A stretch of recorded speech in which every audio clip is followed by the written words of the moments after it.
بسم اللہ الرحمن الرحیم ان الحمد للہ والصلاة والسلام علی من لا نبی بعد۔ 6 کلمے جو نماز کی مسنون کتابوں میں لکھے جاتے ہیں، اس کے ساتھ احادیث رسول اللہ صلی اللہ علیہ وسلم کی اکثر تخریج نہیں ہے۔ آج ہم پہلے کلمہ کی تخریج کرتے ہیں، حدیث مبارکہ کی کتاب کے حوالے سے اسے نقل کر رہے ہیں۔ پہلا کلمہ جو لا الہ الا اللہ محمد الرسول اللہ ہے، یہ روایت مبارکہ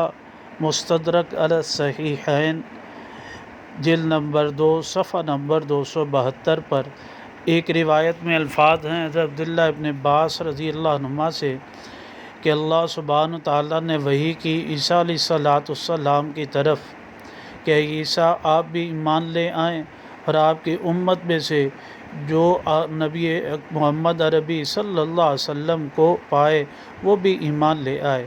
پھر آگے فرمایا فلولا محمد،